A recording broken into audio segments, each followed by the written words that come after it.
जय जय श्री चैतन्य जय नित्यानंद जय द्वैत चंद्र जय गौरभक्त वृंद। ओम अज्ञानतिमिरान्धस्य ज्ञानाञ्जनशलाकया चक्षुरुन्मीलितं येन तस्मै श्रीगुरवे नमः। नमः ओं विष्णुपादाय कृष्णपृष्ठाय भूतले श्रीमते भक्तिवेदांत स्वामिन्निति नामिने। नमस्ते सरस्वते देवे गौरवाणी प्रचारिणे निर्विशेष शून्यवादी पाश्चात्य देशतारिणे। मूकं करोति वाचालं भङ्गुं लङ्घयते गिरिं यत्कृपातमहं वन्दे श्रीगुरुं दीनतारिणं परमानन्दमाधवं श्रीचैतन्य ईश्वरं। हरिः ओं तत्सत्। पञ्चतत्त्वात्मकं कृष्णं भक्तरूपस्वरूपकं भक्तावतारं भक्ताख्यं नमामि भक्तशक्तिकम्। ഹരേ കൃഷ്ണ. എത്ര പേര് നമ്മൾ കഴിഞ്ഞ ദിവസം തന്ന അസൈൻമെന്റ് ചെയ്തു, ബൈ ഹാർട്ട് ചെയ്തിട്ടുണ്ട് ശ്ലോകം?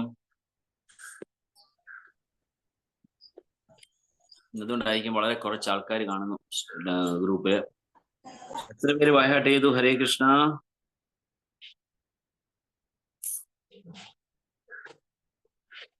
ഹരേ കൃഷ്ണ. സോ ആരും ഒന്നും റെസ്പോണ്ട് ചെയ്യുന്നില്ല.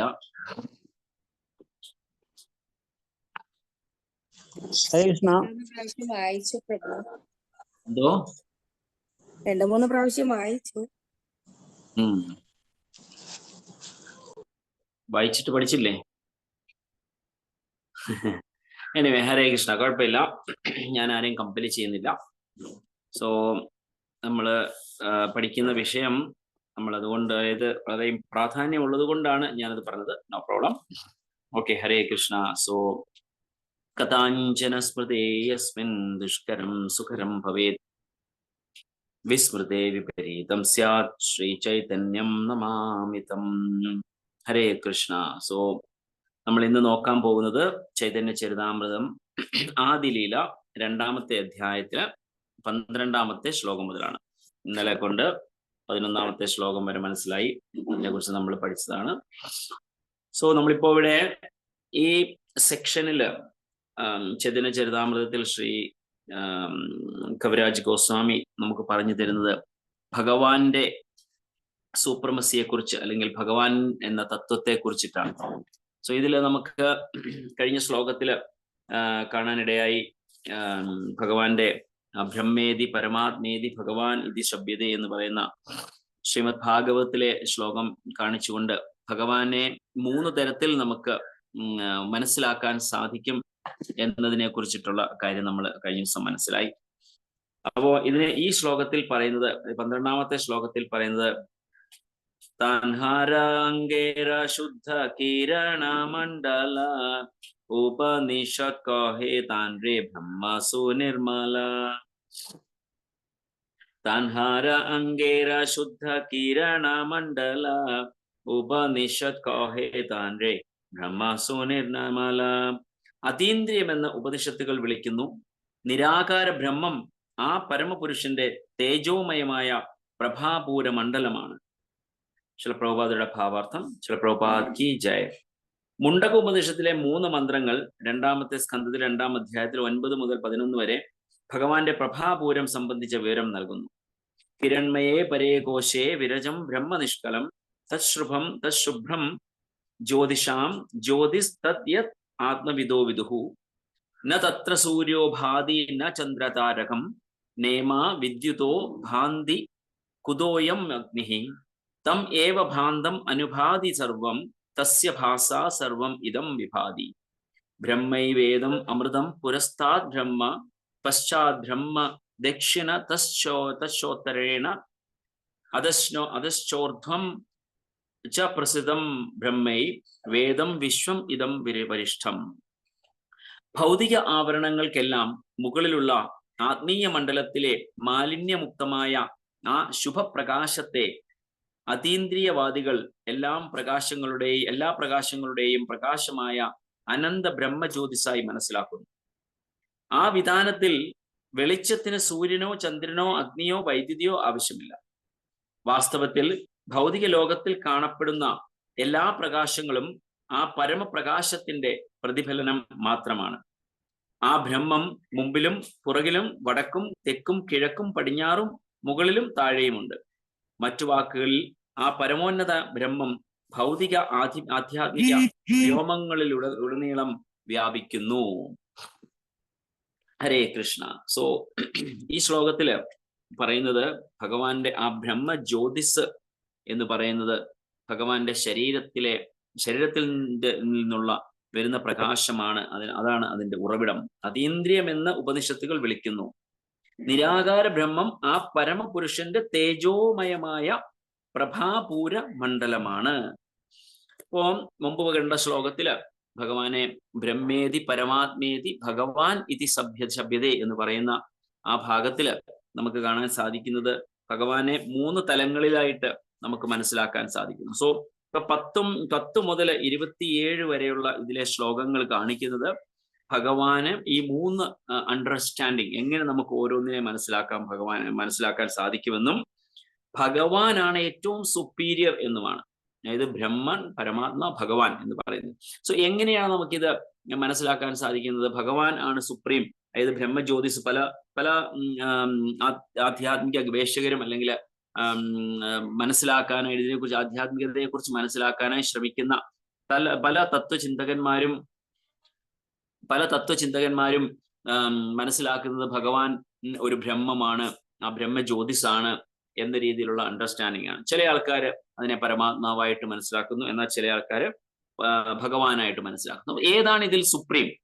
അത് ആ ഒരു വിഷയമാണ് 10 മുതൽ 27 വരെയുള്ള ശ്ലോകങ്ങളിൽ നമുക്ക് കാണാൻ സാധിക്കുന്നത്. സോ അത് നമുക്ക്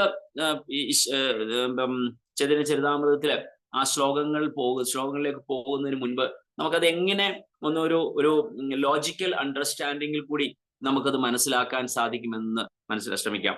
ശ്രീല പ്രഭുപാദ് ഒരു നല്ലൊരു എക്സാമ്പിളിൽ കൂടി അതിനെ മനസ്സിലാക്കുന്നു. സാധാരണ ശ്രീല പ്രഭുപാദ് പറയുന്ന ഒരു എക്സാമ്പിൾ ഉണ്ട്. സൂര്യന്റെ ഗ്രഹവും സൂര്യ പേഴ്സണാലിറ്റി, ദ സൺ ഗോഡ്, അതിനെക്കുറിച്ച് സൂര്യകിരണങ്ങൾ നമുക്ക് ഉള്ളിലേക്ക് വന്നു, അതിനെക്കുറിച്ച് ഒരു എക്സാമ്പിൾ പറയുന്നുണ്ട്. ഒന്നുകൂടി സ്പെസിഫിക് ആയിട്ട് നമുക്ക് മനസ്സിലാക്കാൻ പറ്റിയ മറ്റൊരു എക്സാമ്പിൾ ശ്രീല പ്രഭുപാദ് പറയുന്നത് ഒരു ട്രെയിൻ വരുന്നു. സപ്പോസ് ഒരു ഇമാജിൻ ചെയ്യുക, ഭാരതത്തിലെ ഒരു വില്ലേജിൽ ആദ്യമായിട്ട് റെയിൽവേ ലൈൻ വലിച്ചിട്ട് ആ റെയിൽവേ വരുന്നു.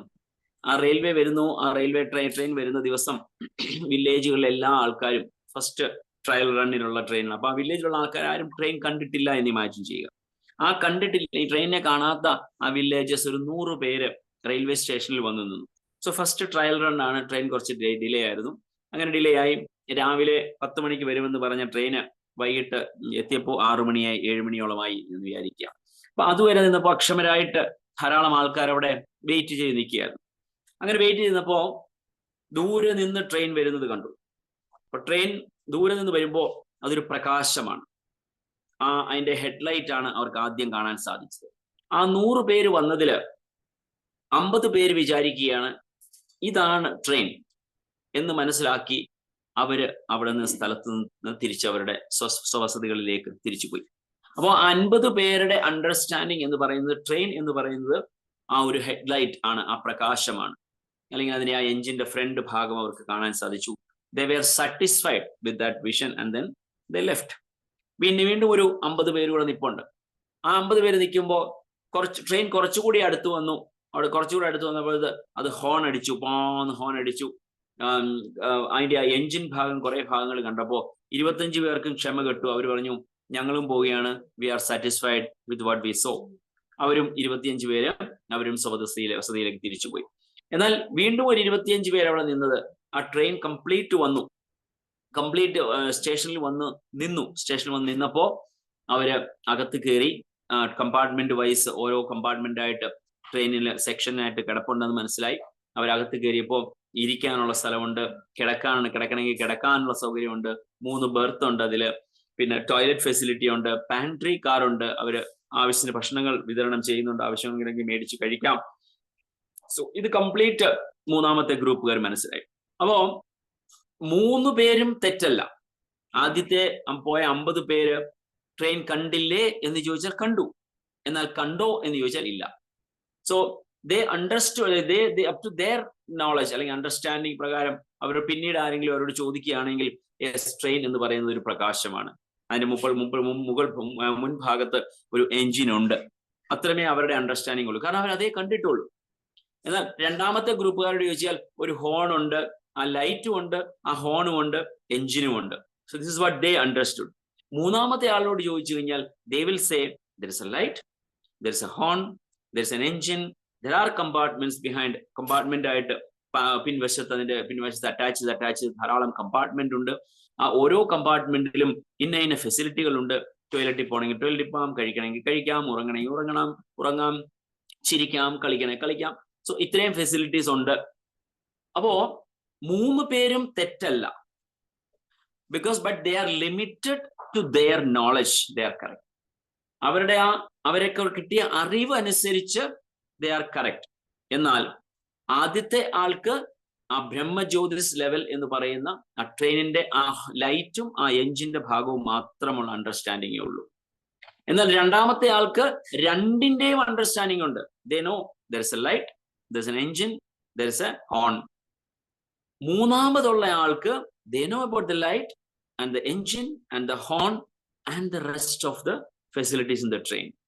So അപ്പൊ ഇതിൽ ഈ ഒരു അണ്ടർസ്റ്റാൻഡിങ്ങിൽ നിന്ന് നമുക്ക് എന്താ മനസ്സിലാക്കാൻ സാധിക്കുന്നത്? We can very well understand that the Bhagavan realization is the superior. കാരണം they know all the 3. അവർക്ക് 3 കുറിച്ചും പൂർണ്ണമായ അറിവുണ്ട്. ബ്രഹ്മജ്യോതിസ് അണ്ടർസ്റ്റാൻഡിംഗിൽ ഉള്ളവര് പരമാത്മാവിനെയും അക്സെപ്റ്റ് ചെയ്യില്ല, ഭഗവാൻ റിയലൈസേഷനെയും അക്സെപ്റ്റ് ചെയ്യില്ല. പരമാത്മ റിയലൈസേഷൻ ഉള്ളവര് ബ്രഹ്മജ്യോതിസിനെ അക്സെപ്റ്റ് ചെയ്യും, പരമാത്മ റിയലൈസേഷൻ അക്സെപ്റ്റ് ചെയ്യും, ഭഗവാൻ റിയലൈസേഷൻ അക്സെപ്റ്റ് ചെയ്തില്ല. എന്നാൽ ഭഗവാൻ റിയലൈസേഷൻ ഉള്ളവര് ബ്രഹ്മജ്യോതിസിനെയും അക്സെപ്റ്റ് ചെയ്യുന്നുണ്ട്, പരമാത്മാ റിയലൈസേഷനെയും അക്സെപ്റ്റ് ചെയ്യുന്നുണ്ട്, ഭഗവാൻ റിയലൈസേഷനും അക്സെപ്റ്റ് ചെയ്യുന്നു. So because they understand or they understood in A proper way. Proper ആയിട്ടുള്ള ലോജിക്കൽ അണ്ടർസ്റ്റാൻഡിങ് അവർക്കുണ്ട്. ഇത് 3 പേരും തെറ്റാണെന്ന് നമ്മൾ ഒരിക്കലും പറയാം. പക്ഷെ പരമാത്മാ റിയലൈസേഷൻ, ബ്രഹ്മൻ റിയലൈസേഷൻ ഉള്ളവർ പറയും ഭഗവാൻ റിയലൈസേഷൻ തെറ്റാണെന്നാണ് പറയുന്നത്. Because they don't know, their knowledge is limited to the extent of that light. അപ്പോ നമുക്ക് ഈശോപനിഷത്ത് പഠിച്ചവർക്ക് മനസ്സിലാക്കാൻ സാധിക്കും. there is a ശ്ലോക. ആർക്കെങ്കിലും ഓർമ്മയുണ്ടോ ആ ശ്ലോകം ഏതാണെന്ന്? ഇത് ഭഗവാന്റെ ആ മറവിനെ ഒന്ന് മാറ്റി തരയണമേ, ബ്രഹ്മജ്യോതിസ് ആകുന്ന ആ മറവിനെ ഞങ്ങൾക്കൊന്ന് മാറ്റി തരയണമേ, let us see your personal form എന്നാണ് ആ ഈശോപനിഷത്ത് ആ ശ്ലോകത്തിൽ പറയുന്നത്. ഹിരൺമയേന പാത്രേന സത്യസ്യാഭിഹിതം മുഖം. അതിൽ വളരെ വ്യക്തമായിട്ട് പറയുന്നത് is a very proper clear cut instruction or description is given that effulgence is coming from the body of the Lord. ഭഗവാന്റെ ആ അതീന്ദ്രിയ ശരീരത്തിൽ നിന്ന്, ആ ഭഗവാന്റെ ആ രൂപത്തിൽ നിന്ന് വരുന്ന ആ ഇഫൾജൻസ് ആണ്. അപ്പൊ അതിൽ പറയുന്നത് അതൊന്ന് മാറ്റിത്തരും. ഒരു ഭക്തനാണ് പ്രാർത്ഥിക്കുന്നത്, ആ ഭക്തന് മാത്രമേ ആ റിയലൈസേഷൻ മനസ്സിലാവൂ. Because otherwise that person who sees that effulgence, he is satisfied with that. അതായത് ബ്രഹ്മജ്യോതിസ് ലെവലിലുള്ളവർ they are satisfied with that. പക്ഷെ ഒരു ഭക്തൻ അതുകൊണ്ട് ഒരിക്കലും തൃപ്തനാവുന്നില്ല. He wants to see the real features or the real form of the Lord. അപ്പൊ അതുകൊണ്ടാണ് അദ്ദേഹം പ്രാർത്ഥിക്കുന്നത്, please be merciful upon me to remove that effulgence which is hitting my eyes. അതിന്റെ കണ്ണിലകളിലേക്ക് അടിക്കുകയാണ്. അപ്പോ then I am not able to see you. താങ്കളുടെ യഥാർത്ഥ രൂപത്തിന് എനിക്ക് കാണാൻ സാധിക്കുന്നില്ല. സോ ആ പ്രാർത്ഥനയിൽ കൂടെ നമുക്ക് ക്ലിയർ ആയിട്ട് മനസ്സിലാവുന്നുണ്ട്, the form what we see, the effulgence what we see is not the ultimate. മുമ്പ് പറഞ്ഞ എക്സാമ്പിളിൽ കൂടി ആ ഭഗവാൻ റിയലൈസേഷൻ ഉള്ളവര് they accept all the 3. They never say that Paramatma realization is wrong, or they never say that Brahman realization is wrong. But Brahman realization is correct only to the limited portion or understanding. So അതല്ല നമുക്ക് കാണേണ്ടത്. We want to see the Lord himself. അപ്പോ ഭഗവാനിൽ നിന്ന് വരുന്ന ആ ശരീരത്തിൽ, ഭഗവാന്റെ ബോഡിയിൽ നിന്ന് വരുന്ന രൂപത്തിൽ ആ സുന്ദരമായ രൂപം. ഹരേ കൃഷ്ണ, ഒന്ന് മ്യൂട്ട് ചെയ്യുമോ ദയവ് ഇതെല്ലാം മ്യൂട്ടിലിരിക്കുക. ഹരേ കൃഷ്ണ. സോ ഭഗവാന്റെ ആ രൂപത്തിൽ ഭഗവാന്റെ രൂപത്തിൽ നിന്ന് വരുന്ന ആ ഇഫൾസൻസ്, ഐ റിമെമ്പർ ജഗത്സാക്ഷി പ്രഭുവിന്റെ ഒരു ക്ലാസ്സിൽ അദ്ദേഹം ഒരു പ്രാവശ്യം പറയുകയുണ്ടായി. സോ നിങ്ങൾ എല്ലാവരും കേട്ടിട്ടുണ്ടാവും ഒരുപക്ഷെ. So just for the understanding, ഈ ഒരു സിറ്റുവേഷനിൽ അത് ആവശ്യമുള്ളതുകൊണ്ട് പറയുകയാണ്.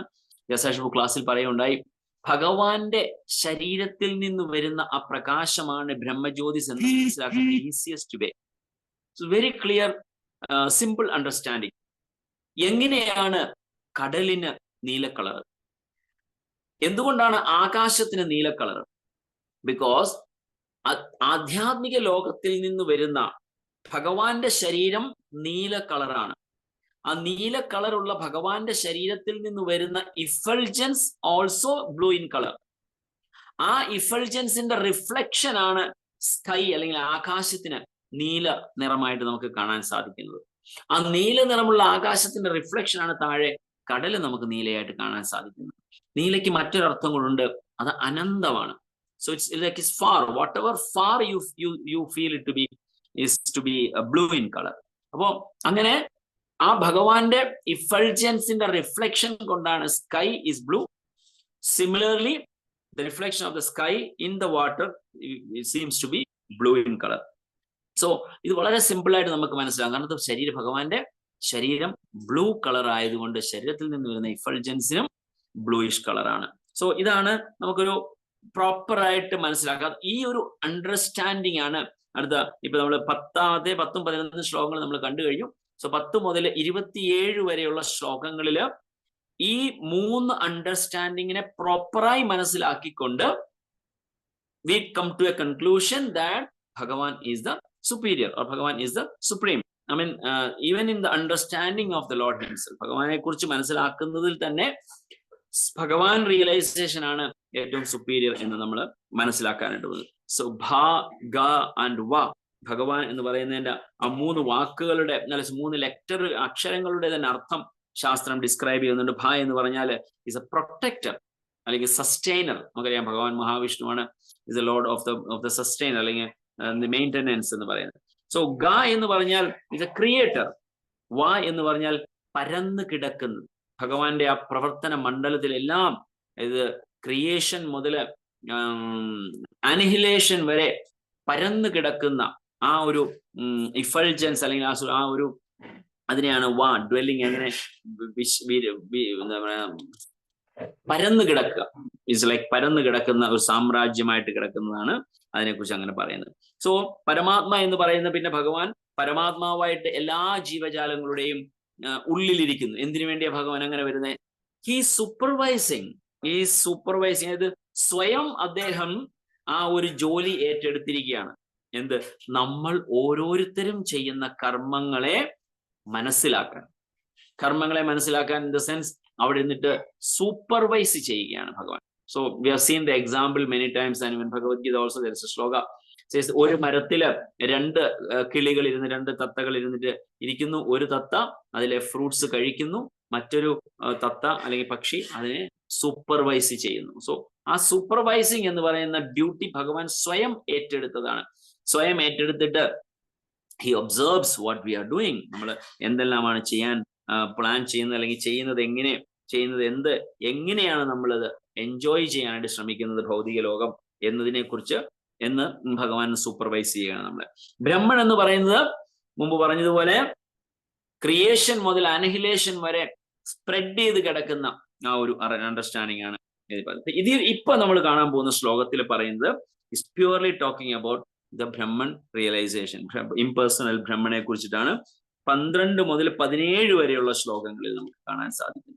സോ അപ് ടു 17th ശ്ലോക അത് പറയുന്നത് ഈ ബ്രഹ്മൻ റിയലൈസേഷൻ, ഇംപേഴ്സണൽ ബ്രഹ്മനെ കുറിച്ചിട്ടാണ് പറയുന്നത്. സോ ഇവിടെ പറയുന്നത് എന്താണ്?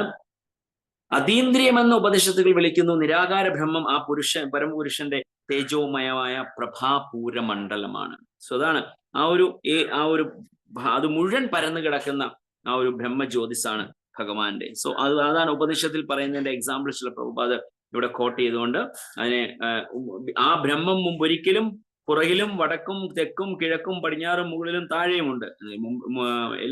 എല്ലാ സ്ഥലങ്ങളിലും ഉണ്ട് എന്ന് അതിൽ തികച്ച് ക്ലിയർ ആയിട്ട് വ്യക്തമാക്കുന്നു. 13ാമത്തെ ശ്ലോകം നമുക്ക് ഇന്ന് 17ാമത്തെ ശ്ലോകം വരെ നമുക്ക് ഇന്ന് നോക്കാം. കാരണം ആ ഒരു സെക്ഷൻ നമുക്ക് ഇന്ന് തീർക്കാൻ ശ്രമിക്കാം. സോ 13ാമത്തെ ശ്ലോകത്തില് ചർമ്മ ചക്ഷേ ദേഖേ യൈഛേ സൂര്യ നിർവിശേഷ ജ്ഞാന മാർഗേ ലൈതേ നാരേ കൃഷ്ണേരാവിശേഷ. എന്താണ് പറയുന്നത്? ചർമ്മ ചക്ഷേ ദേഖേ യൈഛ സൂര്യ നിർവിശേഷ ജ്ഞാന മാർഗേ ലൈതേ നാരേ കൃഷ്ണേരാനി വിശേഷ. നഗ്നനേത്രങ്ങളാൽ സൂര്യനെ ഒരു ജ്വലിക്കുന്ന വസ്തുവായല്ലാതെ അറിയാൻ കഴിയാത്തതുപോലെ കേവലം തത്വശാസ്ത്രപരമായ അനുമാനത്താൽ കൃഷ്ണന്റെ അതീന്ദ്രിയ വൈവിധ്യങ്ങൾ അറിയാൻ കഴിയില്ല.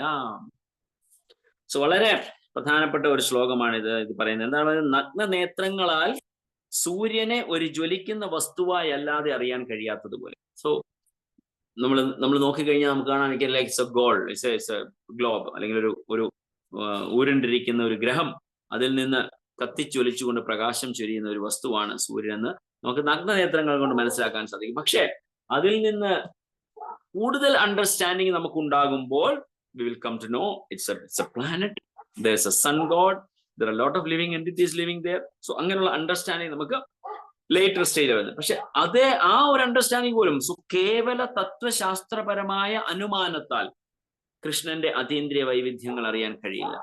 So we'll never be able to understand the Lord by or simply by the help of knowledge.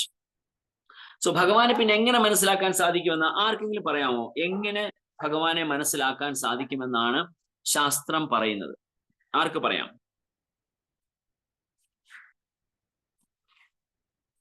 ഹരേ കൃഷ്ണ. ഭക്തിയുത സേവനത്തിലൂടെ പ്രഭു. I want a shloka of that. നിങ്ങൾ എന്ത് പറഞ്ഞാലും ശ്ലോകത്തിന്റെ സഹായത്തോടുകൂടി പറയുക.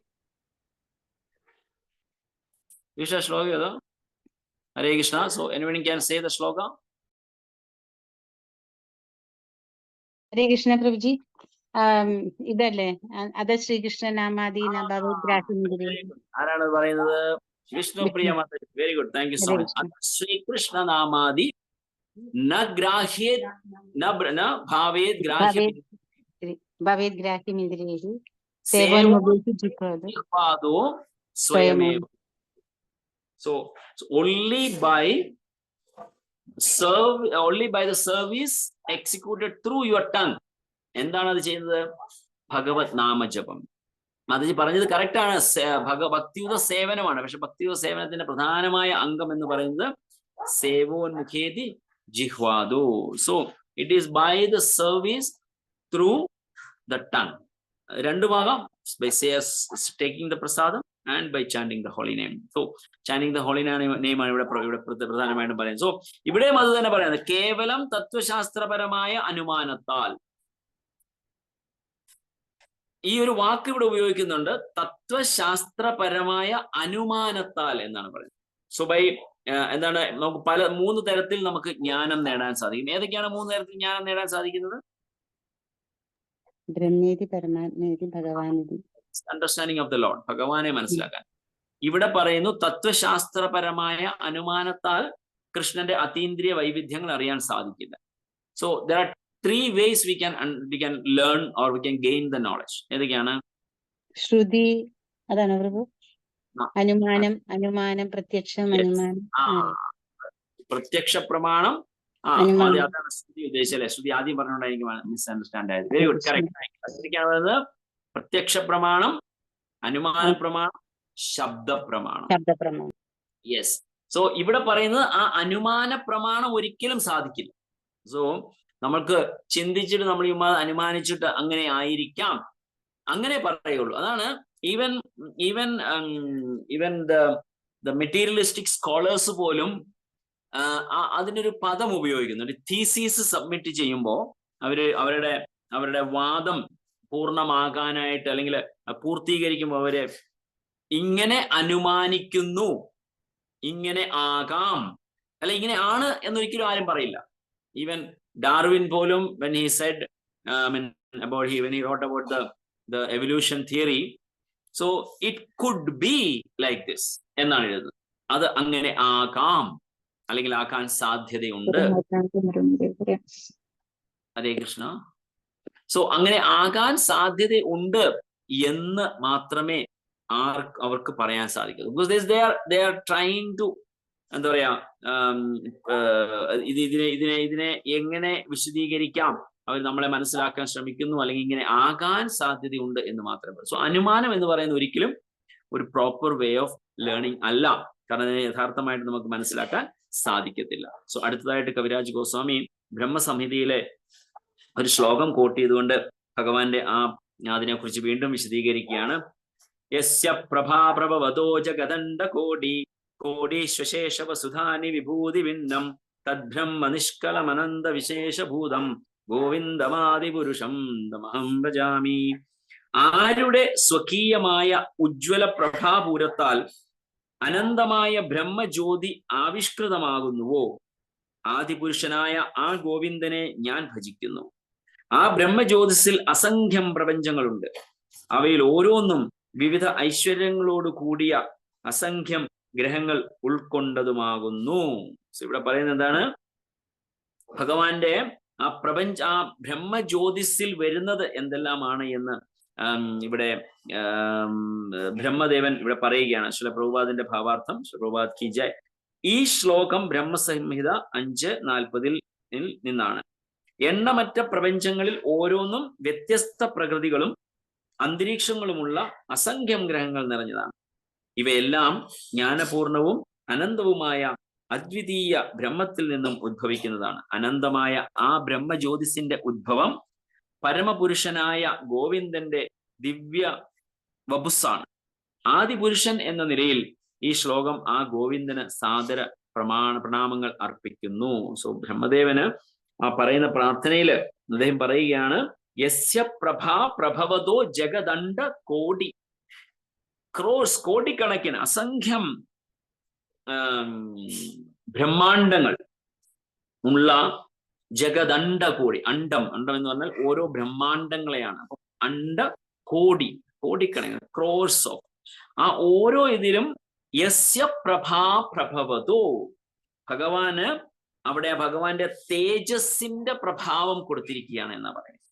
അനന്ത കോടി ബ്രഹ്മാണ്ടങ്ങളിലും ആ ഓരോ ബ്രഹ്മാണ്ടങ്ങളിലും നമുക്ക് മനസ്സിലാക്കാൻ സാധിക്കുന്നു അസംഖ്യം പ്ലാനറ്റ്സ് ഉണ്ട്. ധാരാളം ഗ്രഹങ്ങളും ഉപഗ്രഹങ്ങളും നക്ഷത്രങ്ങളും അടങ്ങിയതാണ് ഈ ഓരോ ബ്രഹ്മാണ്ടങ്ങളും. സോ ആരുടെ സ്വകീയമായ ഉജ്ജ്വല പ്രഭാപൂരത്താൽ അനന്തമായ ബ്രഹ്മജ്യോതി ആവിഷ്കൃതമാകുന്നുവോ ആദിപുരുഷനായ ആ ഗോവിന്ദനെ ഞാൻ ഭജിക്കുന്നു. സോ ഇവർക്ക് ഇവിടെ എല്ലാവരെയും അല്ലെങ്കിൽ ജ്യോതിസ് കൊടുക്കുന്നത് ഭഗവാന്റെ ആ ഇതാണ്. ആ ബ്രഹ്മജ്യോതിസിൽ അസംഖ്യം പ്രപഞ്ചങ്ങളുണ്ട്. അവയിൽ ഓരോന്നിലും വിവിധ ഐശ്വര്യങ്ങളോട് കൂടിയ അസംഖ്യം ഗ്രഹങ്ങൾ ഉൾക്കൊണ്ടതുമാകുന്നു. സോ നമ്മുടെ മോഡേൺ സയന്റിസ്റ്റ്മാരെല്ലാം ഓരോരോ ഗ്രഹങ്ങളിൽ പോയിട്ട് അവിടുന്ന് ഓരോ ധാതുക്കളെ ഭൂമിയിലേക്ക് കൊണ്ടുവരാനായിട്ട് ശ്രമിച്ചുകൊണ്ടിരിക്കുകയാണ്. സോ കാരണം അവിടെ ഓരോരോ തരത്തിലുള്ള പ്ലാനറ്റ്സിലും ഓരോരോ തരത്തിലുള്ള മെറ്റീരിയൽസും അവിടുത്തെ രീതിക്കനുസരിച്ചുള്ള പദാർത്ഥങ്ങളും മറ്റ് രീതിയിലാണ് ഡിസൈൻ ചെയ്തിരിക്കുന്നത്. സോ ഭഗവാൻ ആ പ്ലാനിങ് എങ്ങനെയാണ്, ആ സന്തുലിതാവസ്ഥ അതിനെ ചെയ്യുന്നതിന് വേണ്ടിയിട്ടാണ് ഭഗവാൻ ആ സൃഷ്ടി ഓരോ തരത്തില് ഓരോ സ്ഥലങ്ങളിൽ ചെയ്തു വെച്ചിരിക്കുന്നത്. സോ ഇത് ആക്ച്വലി പറയുകയാണെങ്കിൽ it's likes A perfect structure. Perfect ആയിട്ടുള്ള ഓരോ സ്ട്രക്ചറാണ് ഭഗവാന്റെ ക്രിയേഷനിൽ കാണാൻ സാധിക്കും. സോ പക്ഷെ മോഡേൺ സയൻസ് പറയുന്നു ഇറ്റ് ഹാപ്പൻഡ് ബൈ ചാൻസ്. ഒരു ബൈ ചാൻസില് രണ്ട് ഗ്രഹങ്ങൾ തമ്മിൽ ചെന്ന് കൂട്ടിയിടിച്ച് അതിൽ നിന്നുണ്ടായതാണ് അത്ര ഈ ഗ്രഹങ്ങളെല്ലാം. സോ ഇതൊക്കെ വെറും എന്താ പറയാ തിയറിയായിട്ട് തന്നെ ഈ പറഞ്ഞ പോലെ അനുമാനമായ കാര്യങ്ങളാണ്. സോ ആ സയൻസ് തന്നെ പറയുന്നു if there is A creation there must be A creator. So അത് പറയുന്നെങ്കിലും ഇത് ബൈ ചാൻസ് ആയിട്ട് സംഭവിച്ചു. So it never possible. അത് ഒരിക്കലും അത് അസാധ്യമാണ്. കാരണം അതും ഇത്ര പെർഫെക്റ്റ് ആയിട്ടുള്ള ഒരു design. Nothing can happen by chance. Nothing can happen by chance. ഞാൻ പല ക്ലാസ്സുകളിൽ പറയാറുള്ള ഒരു തിയറിയാണ്. അതായത് ഈവൻ ഒരു മനുഷ്യന്റെ ജന്മം, ഒരു മനുഷ്യ ശരീരം തന്നെ എടുത്തു കഴിഞ്ഞാൽ പോലും ഇറ്റ് ഈസ് അൺഇമാജിനബിൾ ആണ്. ഒരിക്കലും നമുക്ക് സാധാരണ ആയിട്ട് ചിന്തിച്ചതിനെ മനസ്സിലാക്കാൻ സാധിക്കാത്ത ഒരു ക്രിയേഷനാണ് മനുഷ്യജന്മം എന്ന് പറയുന്നത് തന്നെ. ഒരുപക്ഷെ നിങ്ങൾക്ക് അറിയാമായിരിക്കുമെങ്കിൽ ഞാൻ ഒരു ചോദ്യം ചോദിക്കുക. ഒരു മനുഷ്യന്റെ ശരീരത്തിൽ ഓടുന്ന ഞരമ്പിന്റെ നീളം എത്രയുണ്ടെന്ന് ആർക്കെങ്കിലും പറയാം?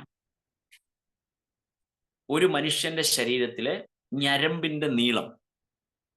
ലൈക് പ്യുവർ പ്രോപ്പർ മോഡേൺ സയൻസിന്റെ ചോദ്യമാണ് ഞാൻ ചോദിക്കുന്നത്. ഒരു മനുഷ്യ ശരീരത്തിലെ ഞരമ്പിന്റെ നീളം. എന്റെ ചോദ്യം കേൾക്കുന്നില്ല എന്നുണ്ടോ ആരെങ്കിലും? ഹരേ കൃഷ്ണ. ആരും ഒന്നും പറയുന്നില്ല. അറിയാമെങ്കിൽ അറിയാമെന്ന് പറയും, അറിയത്തില്ലെങ്കിൽ അറിയത്തില്ലെന്ന് പറയും. എന്തെങ്കിലും പറഞ്ഞാൽ ഞാൻ മറുപടി പറയാം. ഹരേ കൃഷ്ണ. കേട്ടിട്ടുണ്ട് പ്രഭുജി, പക്ഷെ അത് ഓർമ്മ വരുന്നില്ലേ ഇപ്പൊ. ഹരേ ഓർമ്മ. കൃഷ്ണ.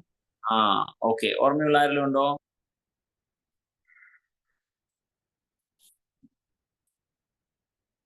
ഹരേ കൃഷ്ണ. എല്ലാവരും ഇംപേഴ്സണൽ ആണ്. നമ്മൾ പഠിക്കുന്നത് ഇംപേഴ്സണൽ ബ്രഹ്മണെ കുറിച്ചിട്ട് പഠിക്കുമ്പോൾ എല്ലാവരും ഇംപേഴ്സണൽ ആയിട്ട് ഇരിക്കുകയാണ്. ആരും ഒന്നും മിണ്ടുന്നില്ല. അപ്പോ ഒരു മനുഷ്യ ശരീരത്തിലെ ഞരമ്പിന്റെ നീളം എന്ന് പറഞ്ഞാൽ ഏതാണ്ട് 1,00,000 കിലോമീറ്ററിൽ കൂടുതലാണ്. സോ ഇറ്റ് സേസ് 2 പ്രാവശ്യം ഭൂമിയെ ചുറ്റുന്നതിന് ഉതകുന്നതാ, അല്ലെങ്കിൽ അത്രയും നീളമുണ്ട് ഒരു മനുഷ്യന്റെ ശരീരത്തിലെ ഞരമ്പിൽ.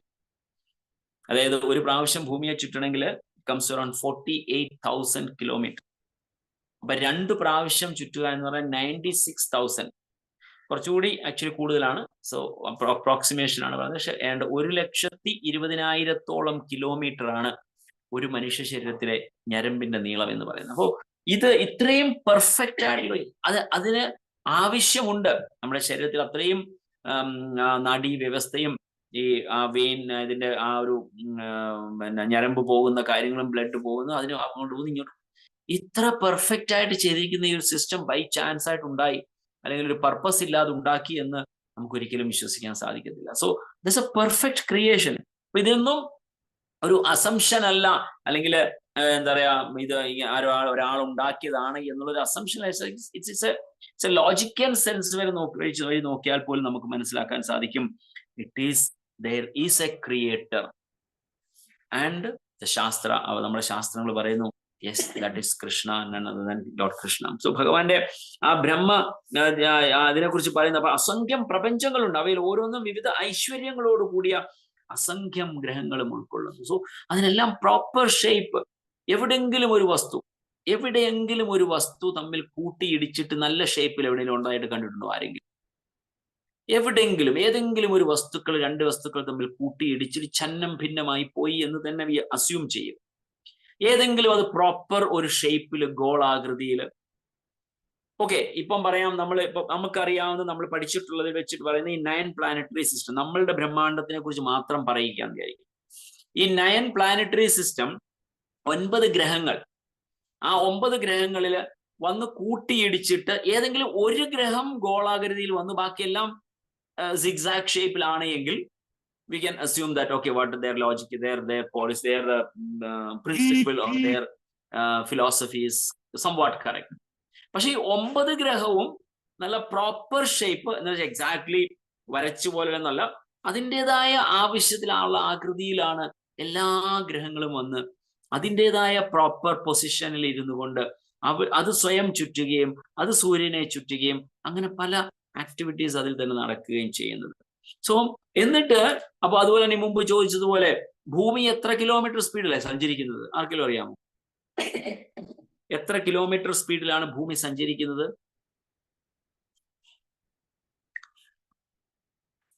ഹരേ Krishna. Anyone can say?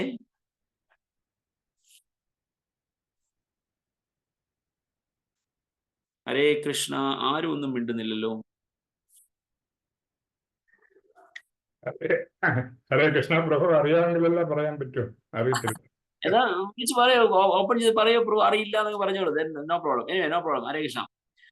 The earth is moving somewhat 67,000 miles per hour. 67,000 miles ആണ്. അത് കിലോമീറ്ററിലാകുമ്പോൾ ഓൾമോസ്റ്റ് ഡബിൾ. അപ്പോ 6 2 12, അതും ഏതാണ്ട് 1,00,000 കിലോമീറ്റർ പെർ അവർ സ്പീഡിലാണ് ഭൂമി സഞ്ചരിക്കുന്നത് 1,00,000 കിലോമീറ്റർ സ്പീഡിൽ. അപ്പൊ ഭൂമി ഒന്ന് നിന്ന് കഴിഞ്ഞാൽ നമ്മളൊക്കെ എവിടെ പോകും? നമ്മളൊക്കെ ഭൂം എന്നും പറഞ്ഞ് ഭൂമിയിൽ നിന്ന് തെറിച്ച് വേറെ ഏതോ ലോകത്ത് ചെന്ന് വീഴും. അത്രയ്ക്ക് സ്പീഡില്ല. നമ്മൾ അറിയുന്നുണ്ടോ? സോ എന്നിട്ട് പറയാ ഇറ്റ് ഹാപ്പൻ ബൈ ചാൻസ് എന്ന് പറഞ്ഞാൽ I don't know how these people can just come out with something, some philosophy or some I don't know what is that. So ഇതൊന്നും ഒരിക്കലും സംഭവിക്കുന്ന കാര്യമില്ല. സോ അപ്പോ അത്ര പെർഫെക്റ്റ് ക്രിയേഷൻ ആണ്. സോ എന്നിട്ട് പറയാ it is like had happened by chance. So kodi kodi brahmande ye brahmera vibhuti sei brahma govindera hoya angakandi. എന്താണ് കവിരാജ് ഗോസ്വാമി പറയുന്നത്? കോടി കോടി ബ്രഹ്മാണ്ടേയേ ബ്രഹ്മേരാ വിഭൂതി സേയി ബ്രഹ്മ ഗോവിന്ദേര ഹോയ ഗംഗ അകാന്തി. ബ്രഹ്മാവ് പറഞ്ഞു, നിരാകാര ബ്രഹ്മജ്യോതിയുടെ വൈഭവം കോടിക്കണക്കിന് ബ്രഹ്മാണ്ടങ്ങളിൽ ഉടനീളം വ്യാപിച്ചിരിക്കുന്നു. ആ ബ്രഹ്മം ഗോവിന്ദന്റെ ശരീര തേജസ് അല്ലാതെ മറ്റൊന്നുമല്ല. അത് മുമ്പ് പറഞ്ഞ ആ ശ്ലോകത്തിന് കൃഷ്ണരാജ് കവിരാജ് ഗോസ്വാമി പറയുന്ന ഒരു കമന്ററിയാണ്. ഇത് മുമ്പ് പറഞ്ഞ് നമ്മൾ പഠിച്ച ആ ശ്ലോകം, അത് യസ്യ പ്രഭാവോ പ്രബോധോ എന്ന് പറഞ്ഞ ആ ശ്ലോകത്തിന് ഒരു കമന്ററിയാണ് കൃഷ്ണരാജ് കവിരാജ് ഗോസ്വാമിയുടെ കൊടുക്കുന്നത്. കോടി കോടി ബ്രഹ്മാണ്ടേയ ബ്രഹ്മേര വിഭൂതി സെയ് ബ്രഹ്മ ഗോവിന്ദേര ഹോയ് അംഗകാന്തി. സോ ബ്രഹ്മാവ് പറഞ്ഞു എന്ന് കൃഷ്ണരാജ് കവിരാജ് ഗോസ്വാമി പറയുകയാണ്, നിരാകാര ബ്രഹ്മജ്യോതിയുടെ വൈഭവം കോടിക്കണക്കിന് ബ്രഹ്മാണ്ടങ്ങളിൽ ഉടനീളം വ്യാപിച്ചിരിക്കുന്നു. ആ ബ്രഹ്മം ഗോവിന്ദന്റെ ശരീര തേജസ് അല്ലാതെ മറ്റൊന്നുമല്ല എന്ന് ബ്രഹ്മാവ് പറഞ്ഞു എന്ന് കൃഷ്ണരാജ് കവിരാജ് ഗോസ്വാമി പറയുന്നു. സോ ഭഗവാന്റെ തേജസ്സിൽ നിന്ന് മുമ്പ് പറഞ്ഞതുപോലെ ആ ബ്ലൂയിഷ് കളർ വന്ന് അതുകൊണ്ടാണ് അതിൽ വന്നിരിക്കുന്നത് എന്ന് ആ ശ്ലോകത്തിൽ പറയുന്നു. 16ാമത്തെ ശ്ലോകം പറയുന്നു, സേയി ഗോവിന്ദ ഭജിയാമി തേഹോൻ മോരപതി താൻഹാര പ്രസാദേ മോര ഹോയ സൃഷ്ടി ശക്തി. എന്റെ നാഥനായ ഗോവിന്ദനെ ഞാൻ ഭജിക്കുന്നു. അവിടുത്തെ കാരുണ്യത്താൽ മാത്രമാണ് ഞാൻ ലോക സൃഷ്ടിക്കായി ഭാരമേൽപ്പിക്കപ്പെട്ടത്. അതാണ് ബ്രഹ്മദേവന്റെ പ്രാർത്ഥന. ബ്രഹ്മദേവനാണ് ഇത് പറയുന്നത്. എന്താ പറഞ്ഞത്? എന്റെ നാഥനായ ഗോവിന്ദനെ ഞാൻ ഭജിക്കുന്നു. അവിടുത്തെ കാരുണ്യത്താൽ മാത്രമാണ് ഞാൻ ലോക സൃഷ്ടിക്കായി ഭാരമേൽപ്പിക്കപ്പെട്ടത്. സോ ഇതാണ് എന്താ പറയാ സെക്കൻഡറി ക്രിയേഷൻ. ബ്രഹ്മദേവന് ആ ക്രിയേഷൻ എന്ന് പറയുന്ന ഉത്തരവാദിത്വം കിട്ടിയത് സാക്ഷാൽ ഗോവിന്ദനിൽ നിന്നാണ് എന്ന് ബ്രഹ്മദേവൻ പറയുന്നു. ശ്രീമദ് ഭാഗവത്തില് 3ാമത്തെ സ്കന്ധത്തില് പോവുകയാണെങ്കിൽ, ബ്രഹ്മാവിന്റെ പ്രാർത്ഥന എന്ന് പറയുന്ന ഭാഗത്തിൽ പോവുകയാണെങ്കിൽ, ബ്രഹ്മദേവൻ വളരെ സ്പെസിഫിക്, വളരെ ക്ലിയർ ആയിട്ടുള്ള ഇൻസ്ട്രക്ഷൻ, അല്ലെങ്കിൽ നമുക്കൊരു instruction it's a living example. ബ്രഹ്മദേവന് കാണിച്ചു തരികയാണ്, തന്റെ ജീവിതത്തിൽ കൂടി നമ്മളെ കാണിച്ചു തരികയാണ് നമ്മൾ എങ്ങനെയാണ് ജീവിക്കേണ്ടത് എന്ന്. വളരെ പ്രധാനപ്പെട്ട ഒരു എക്സാമ്പിൾ നമുക്ക് അതിൽ നിന്ന് കാണാൻ സാധിക്കുന്നു. സോ അതില് as I remember it's in 9th chapter Shrimad ഭാഗവതത്തിൽ 3ാമത്തെ സ്കന്ധത്തിൽ 9th ചാപ്റ്ററിൽ മറ്റോ 23ാമത്തെ 24ാമത്തെ ആ ശ്ലോകങ്ങൾ, ആ ഭാഗങ്ങളാണ് വരുന്നത്. സോ അവിടെ ലാസ്റ്റ് ബ്രഹ്മാവിന്റെ പ്രാർത്ഥനയുടെ ലാസ്റ്റ് ശ്ലോകത്തിൽ അദ്ദേഹം പറയുന്നുണ്ട്, ലാസ്റ്റ് ശ്ലോകമല്ല, അതിന് മുമ്പ് 2 ശ്ലോകം മുമ്പ് പറയുന്നുണ്ട്, ഐ ഡു ആൻ ഇൻട്രോസ്പെക്ഷൻ. അതായത് ഞാനൊരു ആത്മ പരിശോധന അല്ലെങ്കിൽ ഒരു അവലോകനം ചെയ്യുന്നു. Whether I am doing it correctly or not. ഞാനത് പ്രോപ്പറായിട്ട് രീതിയിലാണോ ഞാൻ ചെയ്യുന്നത്? കാരണം ഇത് പ്യുവറായിട്ട് properly this is an instruction given by the supreme lord to me to do the creation, secondary creation. എന്നിട്ട് ഞാൻ അതിൽ അഹംഭാവം കൊള്ളുന്നുണ്ടോ എന്ന ആത്മപരിശോധന ഞാൻ ചെയ്യുകയാണ് എന്നാണ് ബ്രഹ്മദേവൻ ആ പ്രാർത്ഥന. I do an introspection that whether I am doing it correctly or do I have an egoistic mentality that I am the creator. ആ ഒരു ഭാവം എനിക്കുണ്ടോ എന്ന് ഞാൻ സ്വയം അനലൈസ് ചെയ്യുന്നു എന്നാ പറഞ്ഞു. So what we have to learn from this, നമുക്കിതിൽ നിന്ന് എന്താ പഠിക്കേണ്ടത്? We should also do that. നമുക്കും ആ ഒരു ഇൻട്രോസ്പെക്ഷൻ, ആ ഒരു ആത്മപരിശോധന നടത്തേണ്ടത് അത്യന്താപേക്ഷിതമാണ്. Am I right? എപ്പോഴും എപ്പോ നോക്കിയാലും we try to justify our actions. ആരോട് വേണേ നമ്മൾ എപ്പോഴും വേണേ argue ചെയ്തുകൊള്ളൂ. Nobody accepts that I was at wrong or I'm at wrong. ഞാൻ തെറ്റാണ് ചെയ്തത് എന്ന് ഒരു വ്യക്തി പോലും അക്സെപ്റ്റ് ചെയ്യില്ല. That means we are not doing the introspection. We are not right. പല സന്ദർഭങ്ങളിലും നമ്മൾ മറ്റൊരാളുടെ ഷൂസിൽ നിന്നുകൊണ്ട് ആ സാഹചര്യത്തിനെ കാണുമ്പോൾ മാത്രമേ നമ്മളാണോ ശരി, ആ ആളാണോ ശരി എന്ന് മനസ്സിലാക്കുകയുള്ളൂ. ഒരു ഗൗർഗോപാൽ പ്രഭുവിന്റെ ഒരു ക്ലാസ് കേട്ടപ്പോ, വളരെ കാലങ്ങൾക്ക് മുമ്പ് കേട്ട ഒരു ക്ലാസ് ആണ്. ആ ക്ലാസ്സിൽ അദ്ദേഹം പറയുകയുണ്ടായി, ഒരു എക്സാമ്പിൾ അദ്ദേഹം പറയുകയാണ്. ഒരു കുട്ടി സ്കൂളിൽ വന്നപ്പോ ആ ടീച്ചർ അതായത് മാത്സ് പഠിപ്പിക്കുക, like it's A KG level or maybe first standard ലെവലിലുള്ള സ്റ്റുഡൻസ് ആയിരുന്നു. അപ്പോൾ കുട്ടി വന്നപ്പോ കുട്ടിയുടെ കയ്യിൽ 3 മാമ്പഴം ടീച്ചർ ഫിസിക്കലി കയ്യിൽ കൊടുത്തു. കാരണം കുട്ടികൾക്ക് കുറച്ച് കുട്ടികളെ പറയുന്നത് they are the best observers, they are not the listeners. Children are never a listeners, they are observers. They see what you do. Parents എന്താണ് വീട്ടിൽ ചെയ്യുന്നത് എന്ന് കണ്ടിട്ടാണ് കുട്ടികൾ 90% പഠിക്കുന്നത്. 10% നമ്മൾ പറയുന്നത് കേൾക്കുന്നുണ്ടാവും.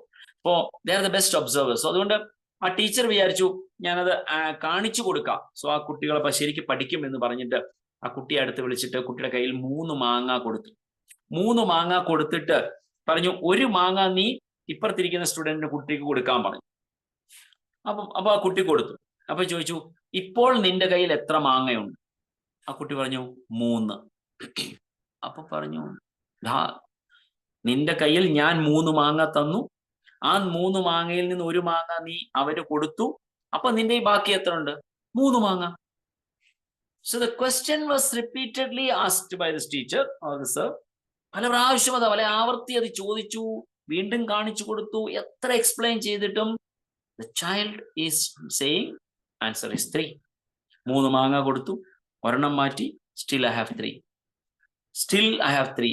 3. അത് കഴിഞ്ഞിട്ട് ലേറ്റർ കുറെ കഴിഞ്ഞപ്പോഴാണ് പറഞ്ഞു, how it's possible. അതിപ്പോ കുട്ടി പറഞ്ഞു, ടീച്ചർ, എൻ്റെ അമ്മ എനിക്കൊരു മാങ്ങ ഇന്ന് രാവിലെ തന്നു വിട്ടായിരുന്നു, so I have a mango in my bag. എൻ്റെ ബാഗില് ഒരു മാങ്ങയുണ്ട്, അപ്പൊ എനിക്ക് എൻ്റെ 3 മാങ്ങയുണ്ട്. ടീച്ചർ 3 തന്നപ്പോ എൻ്റെ 4 മാങ്ങയുണ്ടായിരുന്നു. 4 മാങ്ങയിൽ 1 മാങ്ങ ആ കുട്ടി കൊടുത്തു, എൻ്റെ 3 മാങ്ങയുണ്ട്. So both were correct. Teacher was also correct.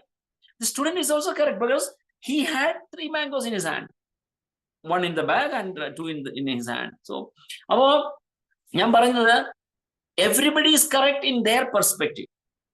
അതല്ല നമ്മൾ അറിയേണ്ടത്. So we should see whether we are correct in the common perspective.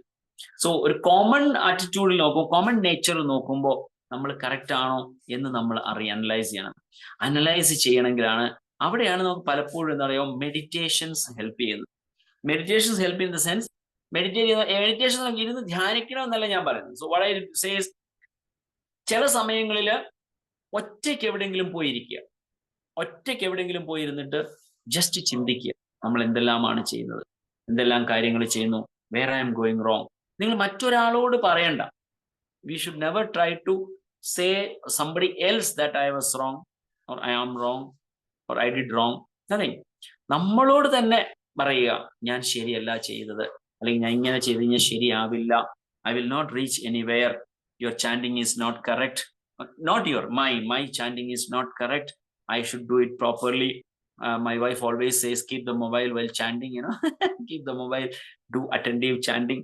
So we try to learn things, we try to understand things, then നമ്മൾ സ്വയം analyse ചെയ്യുമ്പോൾ one day we will start realizing that I was wrong, I should correct myself. നമ്മൾ സ്വയം പഠിക്കണം, ഞാൻ change ചെയ്തേ പറ്റൂ എന്ന രീതിയിലുള്ള ഇൻട്രോസ്പെക്ഷൻ ആണ് ബ്രഹ്മദേവൻ ചെയ്തത്. Similarly, he is instructing us through his example that we should also do that introspection. വളരെ essential, especially in spiritual life. ആധ്യാത്മിക, ഭൗതികപരമായിട്ടും definitely it's required, I am not saying no. പക്ഷെ ആധ്യാത്മികപരമായിട്ട് ഒരാൾ വളരാനായിട്ട് ആഗ്രഹിക്കുന്നുവെങ്കിൽ that introspection is absolutely necessary. If you get time, please go and read Srimad Bhagavatam, 3rd canto. I think it's the 9th chapter. Maybe I can get it. One second.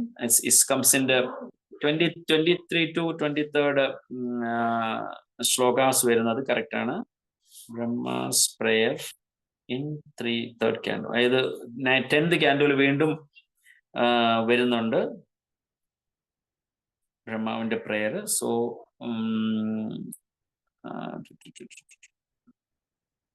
Cantos SB. Hare Krishna, yes, status quo.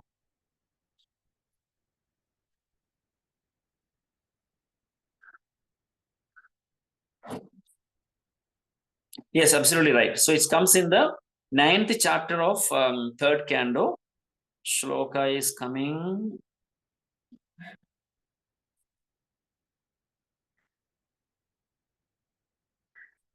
22nd, 23. ആ ഭാഗത്ത് നോക്കി കഴിഞ്ഞാൽ you will get. So നിങ്ങൾക്ക് സമയം കിട്ടുകയാണെങ്കിൽ നിങ്ങൾ അത് വായിച്ചു നോക്കുക. സോ ബ്രഹ്മദേവൻ പോലും പ്രാർത്ഥിക്കുന്നത് അതാണ്. He understood, he knows that he is been assigned by the supreme lord for this particular job. So അത് റെസ്പോൺസിബിലിറ്റി ആയിട്ട് കേട്ടിട്ട് അപ്പൊ അദ്ദേഹത്തിന് അഹംഭാവം വളരുന്നുണ്ടോ എന്ന് അദ്ദേഹം സ്വയം അനലൈസ് ചെയ്തു. So that's what even Krishnaraj Kaviraj Goswami is saying that അവിടെ ബ്രഹ്മദേവന് എന്താ പറയുക, എന്റെ നാഥനായ ഗോവിന്ദനെ ഞാൻ ഭജിക്കുന്നു, അവിടുത്തെ കാരുണ്യത്താൽ മാത്രമാണ് ഞാൻ ലോക സൃഷ്ടിക്കായി ഭാരമേൽക്കപ്പെട്ടത്. ഭാവാർത്ഥം ചില പ്രഭുപാദരുടെ സൂര്യൻ ഇതര ഗ്രഹങ്ങളിൽ നിന്ന് വളരെ വിദൂരതയിലാണ് സ്ഥിതി ചെയ്യുന്നതെങ്കിലും അതിന്റെ രശ്മികൾ അവയെ എല്ലാം പുലർത്തുകയും സംരക്ഷിക്കുകയും ചെയ്യുന്നു. തീർച്ചയായും സൂര്യൻ അതിന്റെ താപവും പ്രകാശവും പ്രപഞ്ച പര്യന്തം വ്യാപിപ്പിക്കുന്നു. അതുപോലെ പരമോന്നത സൂര്യനായ ഗോവിന്ദൻ തന്റെ ചൂടും വെളിച്ചവും തന്റെ വിവിധ ശക്തികളുടെ രൂപത്തിൽ എല്ലായിടത്തും പ്രസരിപ്പിക്കുന്നു. സൂര്യന്റെ താപവും പ്രകാശവും സൂര്യനിൽ നിന്ന് ഭിന്നമല്ല. അതുപോലെ ഗോവിന്ദന്റെ അനന്ത ശക്തികളും അവിടുന്നിൽ നിന്ന് വ്യത്യസ്തമല്ല. അതിനാൽ സർവ്വവ്യാപിയായ ഗോവിന്ദനാകുന്നു. വ്യക്തിശൂന്യ ബ്രഹ്മം ഭഗവാനെ ആശ്രയിച്ചിരിക്കുന്നു എന്ന് ഭഗവത്ഗീത 14:27 വ്യക്തമായി പറയുന്നു. പരമജ്ഞാനത്തെ കുറിച്ചുള്ള ശരിയായ ധാരണ അതാണ്. സോ ഇതാണ് ബ്രഹ്മദേവന്റെ പ്രാർത്ഥന നമ്മൾ പറയുന്നത്. ശ്ലോകം 17. ഇതും അഗൈൻ ശ്രീമദ് ഭാഗവത്തിലെ ഒരു ശ്ലോകമാണ് പറയുന്നത്. മുനയോ വാദവാസന ശ്രമണ ഊർധ്വമന്ധിനഃ ബ്രഹ്മാഖ്യം ധാമതേ യാന്തി ശാന്താ സന്യാസിനോ മലാ. കഠിനമായ കായിക തപശ്ചര്യകളിലൂടെ രേതസ്സിനെ മസ്തിഷ്കത്തിലേക്ക് ഉയർത്താൻ കഴിയുന്നതും ബ്രഹ്മത്തിൽ പൂർണ്ണ സമചിത്തരുമായ ദിഗംബര സാധുക്കൾക്കും സന്യാസിവര്യന്മാർക്കും ബ്രഹ്മലോകവാസം സാധ്യമാകുന്നു. ശ്രീമദ് ഭാഗവതം 11:6-47 നിന്നുള്ള ഈ ശ്ലോകത്തിലെ വാദവാസന എന്ന പദം വസ്ത്രധാരണം ഉൾപ്പെടെ ഭൗതികമായ യാതൊന്നിലും ശ്രദ്ധിക്കാത്ത പൂർണ്ണമായും പ്രകൃതിയെ മാത്രം ആശ്രയിക്കുന്ന പരിവ്രജകരെ കുറിച്ച് പ്രതിപാദിക്കുന്നു. അത്തരം സന്യാസിമാർ കൊടും തണുപ്പിലും അത്യുഗ്രമായ വെയിലിലും പോലും അവരുടെ ശരീരങ്ങൾ മറയ്ക്കാറില്ല. ഏതു തരത്തിലുള്ള ശാരീരിക ക്ലേശവും ഒഴിവാക്കാതെ കഠിന യാതനകൾ സഹിക്കുന്ന അവർ വീടാന്തരം ഭിക്ഷയെടുത്താണ് ജീവിക്കുന്നത്. അവർ അറിഞ്ഞോ അറിയാതെയോ ഒരിക്കലും അവരുടെ ശുക്ലം സ്ഖലനപ്പെടുത്തുകയില്ല. അത്തരം ബ്രഹ്മചര്യത്തിലൂടെ അവർക്ക് ശുക്ലത്തെ മസ്തിഷ്കത്തിലേക്ക് ഉയർത്താൻ കഴിയുന്നു. അപ്രകാരം അവർ അങ്ങേയറ്റം ബുദ്ധിമാന്മാരും തീക്ഷ്ണമായ ഓർമ്മശക്തിയുള്ളവരുമായി തീരുന്നു. അവരുടെ മനസ്സുകൾ പരമസത്യത്തിൽ നിന്ന് വ്യതിചലിച്ച് ഒരിക്കലും അസ്വസ്ഥമാക്കപ്പെടുകയോ അല്ലെങ്കിൽ ഭൗതിക തൃഷ്ണകളാൽ മലിനമാക്കപ്പെടുകയോ ചെയ്യുന്നില്ല. അത്തരം പരിവ്രാജകർ തികഞ്ഞ അച്ചടക്കത്തിലൂടെ തപശ്ചര്യകൾ അനുഷ്ഠിച്ച് ത്രിഗുണാതീതമായ ശാന്ത രസത്തിലുള്ള അതീന്ദ്രിയ തലം നേടുകയും അവ്യക്തിഗത ബ്രഹ്മത്തിൽ ലയിക്കുകയും ചെയ്യുന്നു. സോ ഹരേ കൃഷ്ണ. സോ ഇവിടെ വളരെ പ്രധാനപ്പെട്ട ഒരു ഇൻസ്ട്രക്ഷൻ ആണ് ഈ ശ്ലോകത്തിലും അതുപോലെ ഈ ഭാവാർത്ഥത്തിലൂടെ ശ്രീ പ്രഭുപാദും പറഞ്ഞു തരുന്നത്. സോ ഇവിടെ പറയുന്നത് കഠിനമായ കായിക തപശ്ചര്യകളിലൂടെ രേതസ്സിനെ മസ്തിഷ്കത്തിലേക്ക് ഉയർത്താൻ കഴിയുന്നവരും ബ്രഹ്മത്തിൽ പൂർണ്ണ സമചിത്തരുമായ ദിഗംബര സാധുക്കൾക്കും സന്യാസിവര്യവർക്കും ബ്രഹ്മലോകവാസം സാധ്യമാകുന്നു. സോ എന്താണ് ബ്രഹ്മലോകവാസം സാധ്യമാക്കുന്നത്? ആർക്ക്? അവരുടെ എന്തെല്ലാം പ്രയത്നങ്ങളാണ് വേണ്ടത് എന്നതിനെ കുറിച്ചാണ് ഇവിടെ പറയുന്നത്. സോ കഠിനമായ കായിക തപശ്ചര്യകൾ. സോ ഇവിടെ ജ്ഞാനികളും ബ്രഹ്മൺ റിയലൈസേഷൻ അവർക്ക് രണ്ടുപേർക്കും കിട്ടുന്നത് ബ്രഹ്മലോകമാണ് എന്ന് ഇവിടെ പറയുകയാണ് ചെയ്യുന്നത്. Austere naked sense. അവര് എന്താണ് ദിഗംബരൻ എന്ന് പറഞ്ഞ അർത്ഥം എന്താണ്? ദിക്കുകളെ വസ്ത്രമായി ഉപയോഗിച്ചവർ, അതാണ് Digambara. ദിക്കുകളാണ്. The 4 directions are their dress, so they accept the directions as their dress. They don't wear any cotton silk ക്ലോത്തുകളൊന്നും അവർ ധരിക്കില്ല. കാരണം they are not bothered, or they are out of the bodily concept. So they are out of the bodily concept എന്നുള്ളതാണ് ഉദ്ദേശിക്കുന്നത്. ശ്രീമദ് ഭാഗവതത്തിൽ ഇവൻ ഇത് കാണുന്ന അതുപോലും പറയുന്നത് നമുക്ക് കാണുന്നുണ്ട്. എന്താണ് who is that said what is it 14ാമത്തെ സ്കന്ധത്തിൽ പറയുന്ന ആരെ കുറിച്ചിട്ടാണ്? Very poor in the memory of names.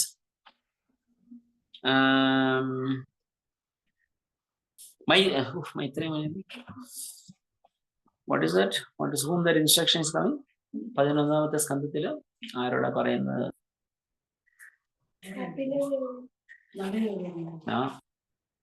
മാ, സ്റ്റാർട്ടിങ് വിത്ത് മാ. ആർക്കെങ്കിലും ഓർമ്മയുണ്ടോ? 11ാമത്തെ സ്കന്ധത്തില് ആരോടാണ്? ദ 26 ഗുരുസ്. അവധൂത ബ്രാഹ്മണൻ. What is his name? ഭഗവാന്റെ അവതാരം 3 head ദത്താത്രേയ. കറക്റ്റ്.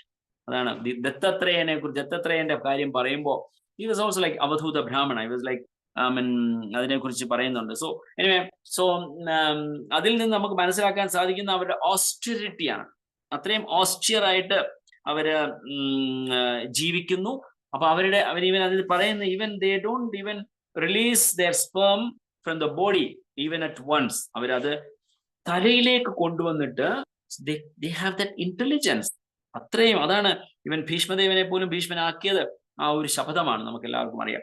സോ എനിക്കൊരു പേഴ്സണലി ഒരു എക്സാമ്പിൾ ഉണ്ട്. ഞാൻ പറയാം, ഒരു മായാപ്പൂരില് ഒരുപക്ഷെ നിങ്ങൾക്കറിയുമെന്ന് അറിയില്ല, എന്നാലും മായാപ്പൂരില് ഗുരുകുലത്തിലെ ഒരു ടീച്ചറുണ്ട്. അദ്ദേഹത്തിന്റെ പേര് അജിതാനന്ദ പ്രഭു എന്നാണ്. നിങ്ങൾ ആരെങ്കിലും കണ്ടിട്ടുണ്ടോ? ട്രിവാൻഡ്രത്തൊക്കെ അദ്ദേഹം വന്നിട്ടുണ്ട്. I know. Even ISKCON south വൃന്ദാവനിൽ അദ്ദേഹം വന്ന് ഇടയ്ക്ക് വന്ന് താമസിക്കും. So Ajitananda Prabhu, I met him in Sharjah, ഷാമദേശ്, വർഷങ്ങൾക്ക് മുമ്പ്. I think around at least 6 to 7 years before. 6-7 വർഷങ്ങൾക്ക് മുമ്പ് ഞാൻ അദ്ദേഹത്തിനെ ഷാമദേശിൽ ഷാർജയിൽ വന്നപ്പോൾ കണ്ടതാണ്. അന്ന് വി ഹാഡ് എ കോൺവെർസേഷൻ, സംസാരിച്ചു.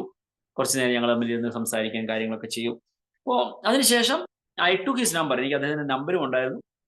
അപ്പൊ അത് കഴിഞ്ഞിട്ട് വർഷങ്ങൾ കഴിഞ്ഞ് 2022 ഞാൻ ജോലി റിസൈൻ ചെയ്ത് when I came back, ഞാൻ ഇവിടെ വന്നപ്പോൾ, ഇവിടെ നാട്ടിലേക്ക് വന്ന സമയത്ത് ബിഫോർ ദാറ്റ്, അതായത് 2-3 മാസം മുമ്പ്, ഡിസംബറിലോ സംതിങ് അത് ഞാൻ വന്ന സമയത്ത് ഞാൻ സൗത്ത് വൃന്ദാവൻ സന്ദർശിക്കാണ്ട് അവിടെ ചെന്നപ്പോ I surprised to see അജിതാനന്ദ Prabhu there.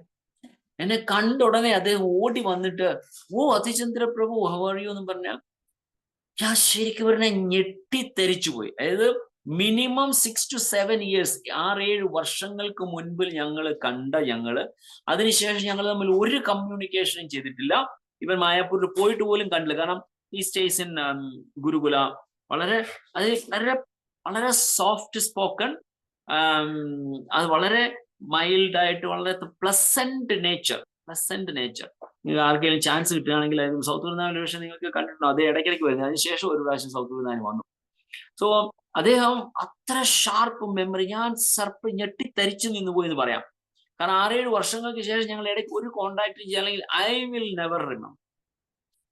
I remembered his name because is A great personality. ഞാനത് അത്രയ്ക്ക് ഒബ്സർവ് ചെയ്യണം. ഇടയ്ക്കിടയ്ക്ക് അദ്ദേഹത്തിനെ കുറിച്ച് ഞങ്ങൾ സംസാരിക്കും. ഞങ്ങള് വീട്ടിലാണെങ്കിലും പല ഇടയ്ക്ക് ഡിസ്കസ് ചെയ്യുമ്പോൾ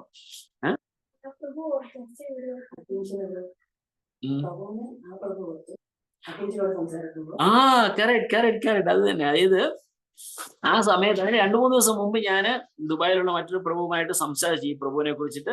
അദ്ദേഹത്തിന്റെ നമ്പർ മേടിച്ചു. I want to contact him. കാരണം എനിക്ക് ആ സമയത്ത് ഈ യജ്ഞ കോഴ്സ് ഇത് പഠിക്കണമെന്ന് എനിക്ക് ആഗ്രഹമുണ്ട്. അപ്പൊ അതിനെക്കുറിച്ച് ഡീറ്റെയിൽ അന്വേഷിക്കാനായിട്ടായിരുന്നു. So later on we were co students. Actually ഞങ്ങളൊരു കോ സ്റ്റുഡൻസ് ആയിട്ട് ഞങ്ങൾ പഠിക്കുകയും ചെയ്തത്. So it's really a plus. അപ്പൊ ഞാൻ പറഞ്ഞത്, so that is the power of brahmacharya. That's a power of brahmacharya. There are people who can remember names after 6-7 years. ഇവൻ ഇടയ്ക്ക് ഒരു ഇതുമില്ല എന്ന്. സോ അതാണ് ശ്രീല പ്രഭുപാദ് ഇവിടെ പറയുന്നത്. അപ്രകാരം അവർ അങ്ങേയറ്റം ബുദ്ധിമാന്മാരും തീക്ഷ്ണമായ ഓർമ്മശക്തി ഉള്ളവരുമായി തീർന്നു. So just when I read this, I remembered that, I recollected him. So വളരെ പ്ലസന്റ് ആയിട്ടുള്ള ഒരു ഓർമ്മയാണ്. Just I want to share with you. So അവരുടെ മനസ്സുകൾ പരമസത്യത്തിൽ നിന്ന് വ്യതിചലിച്ച് ഒരിക്കലും അസ്വസ്ഥമാക്കപ്പെടുകയോ അല്ലെങ്കിൽ ഭൗതിക തൃഷ്ണങ്ങളാൽ മലിനമാക്കപ്പെടുകയോ ചെയ്യുന്നില്ല. സോ ഇതാണ് നോളജ്. ജ്ഞാനികളും സിവിയർ ഓസ്ട്രിറ്റി എടുക്കുന്നവർക്കും ചെന്നെത്താൻ പറ്റിയ ലോകമാണ് ബ്രഹ്മലോകം. ഈവൻ മാക്സിമം അവർക്ക് അവിടെ ചെല്ലാൻ പറ്റുള്ളൂ. സോ അതിനെ കുറിച്ചിട്ടാണ് ഇവിടെ പറയുന്നത്. സോ ഇവിടെ വരെ കൊണ്ട് നമുക്ക് ഞാൻ കാണുന്നത്, I think you can see that the impersonal ബ്രഹ്മനെ കുറിച്ചിട്ടുള്ള എക്സ്പ്ലനേഷൻസ് ഇവിടെ തീരുകയാണ്. So from tomorrow, I think my wife is taking the class tomorrow, if Aishwarya Mataji and Kathamada Prabhu permits. So അപ്പം അവിടുന്ന് I think she will take you through the Paramatma realization, or maybe if the time permits, Bhagavan realization also. It goes up to 66, chapter 18 to 21, I think it's talking about Paramatma. And then 22 to 27 is talking about Bhagavan realization. Maybe we can cover that two portions. So thank you so much. Hare Krishna. So Chaitanya Charitamrita ki jai, Srila Prabhupada ki jai, Nitya Gaur Satnath Premanande, Hari Hari Bol. So അടുത്ത ആഴ്ച മുതൽ എല്ലാവർക്കും നേരത്തെ ക്ലാസ്സിൽ വരാം. I will not ask the shlokas. So people, if don't like, എനിക്കൊരു bad name. I think maybe you can stop recording, Mataji. Hare Krishna. Mataji, recording stop ചെയ്യാമോ? Hare Krishna. Thank you so much. ആരുമില്ല തോന്നുന്നു. No. Okay, anyway, Hare Krishna. Thank you so much. So നമുക്ക് ആർക്കെങ്കിലും എന്തെങ്കിലും സംശയമുണ്ടോ? If anybody has any doubt, please നമുക്ക് share ചെയ്യാം, ask ചോദിക്കാൻ സമയത്ത് നമുക്ക് ഡിസ്കസ് ചെയ്യാം.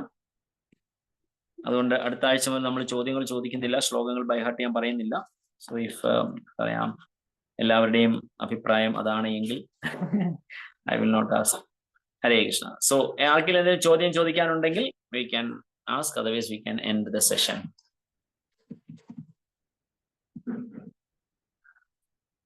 Hare Krishna.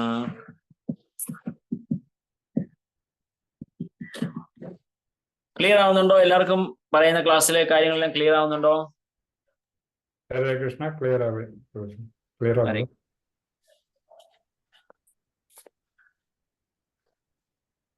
I think Aishwarya Mataji ഇല്ലാന്ന് തോന്നുന്നു. So we can end the session. Recording stop.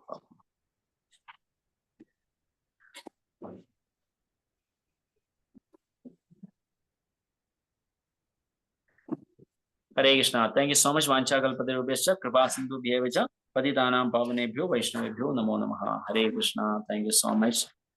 Hare Krishna. Hare Krishna.